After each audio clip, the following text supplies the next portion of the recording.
contrato de trabajo tiene que ser analizado dentro de un marco de protección general. Tiene que evaluarse que en todo caso ese acuerdo, en cierta manera, haya lo que nosotros le decimos una justa composición de derechos, que realmente no sea algo perjudicial para el trabajador, pero en realidad en la práctica se torna más que lo termina perjudicando.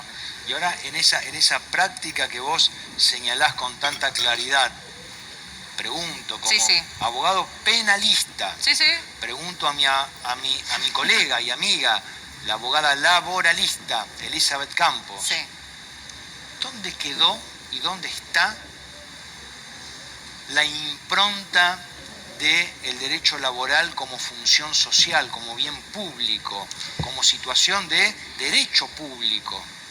La verdad que es una pregunta muy buena que me estás haciendo, porque realmente justamente los últimos fallos que hemos tenido de la Corte no han sido de alguna manera, digamos, justamente para más de protección, ¿no?, al trabajador. Me refiero con todos estos principios que uno en el ámbito laboral, que sabemos que rigen, principios protectorios, principios de progresividad y tantas cuestiones, ¿no? Pero también otro que te quiero señalar una cuestión, uno de los graves problemas que están sufriendo los trabajadores, te lo tengo que decir, Hugo, es el tema de los recortes salariales. Eso es un problema muy complicado en el conurbano, también, lo que es en el ámbito de Matanza ni hablar, y en general hablamos también.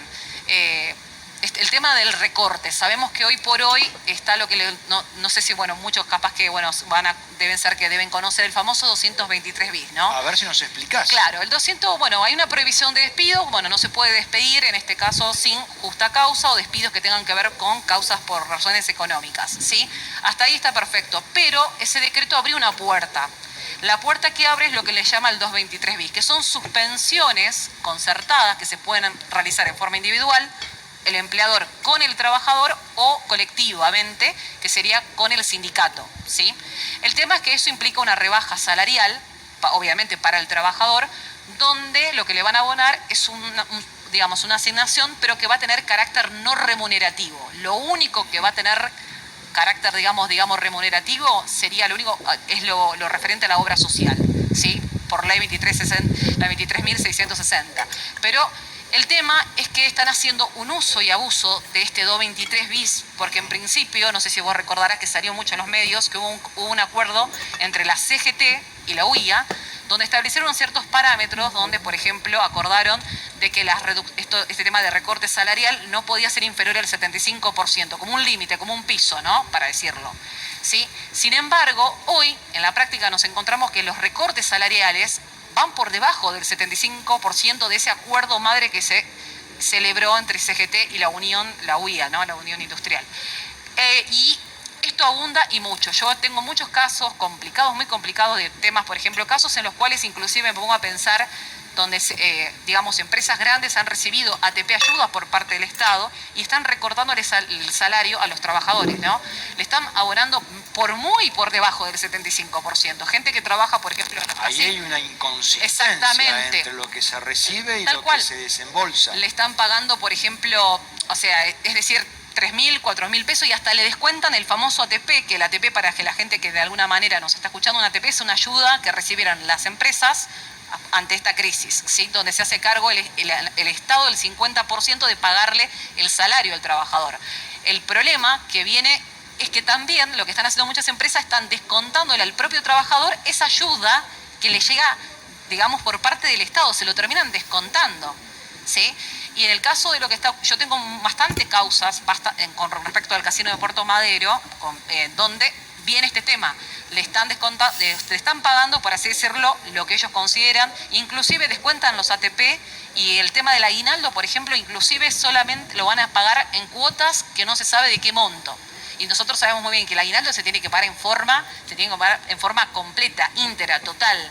Las dos cuotas. Claro, en este caso sería la de diciembre, la que corresponde ahora sería la de diciembre. La que estamos ahora. Exactamente, pero lo que te digo, esto es lo que más me preocupa, estos recortes salariales que están perjudicando muchísimo al trabajador, y que realmente, bueno, vuelvo a lo mismo también, hago siempre una distinción. Una cuestión es, yo siempre digo, una pyme es una pequeña y mediana empresa, y otras son empresas grandes que recibieron ayuda por parte del Estado y que quizás no la necesitaban, y no fue ese ATP, esa ayuda, realmente a esas pymes que lamentablemente hoy cerró, y en Matanzas cerraron muchas pymes lamentablemente, han llegado, tengo muchos casos en el estudio donde me dijeron, doctora, no damos más, sinceramente, queremos pagar los sueldos pero no podemos, no le llegaron el ATP y sin embargo ese ATP, esa ayuda, llegó quizás al casino, no es que estoy en contra del casino, aclaro, ¿no? Pero llegó también, por ejemplo, a empresas grandes, empresas muy importantes multinacionales en comidas rápidas que no las voy a nombrar. Las pymes han quedado pero las pymes quedaron lamentablemente relegadas y muchas de las que están en Matanza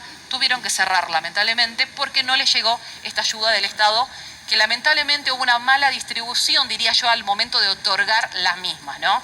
Como que no llegó a quien tenía que llegar. Por eso yo digo, y lamento mucho por el tema de las pymes, porque las pymes son las promotoras las que de alguna manera claramente son el motor impulsor de nuestro país. Pero bueno, y estas empresas grandes, que bueno, no voy a andar mencionando en esta cuestión, son las que recibieron esas ayudas que quizás tenían que haber, como decís vos, por una cuestión de justicia social, tenía que haber de alguna manera recibido ese ATP. Y bueno, y el trabajador, no solamente hablo en este caso del tema de los casinos, sino también en otras áreas están sufriendo estos recortes graves salariales y lo que nosotros estamos haciendo es solicitar a través, obviamente, de medidas cautelares para que le puedan pagar el salario en forma íntegra, porque en definitiva la normativa de emergencia que se ha dictado a través del DNU 297, que es el artículo 8, habla muy claro y dice que el salario tiene que ser pagado en forma íntegra.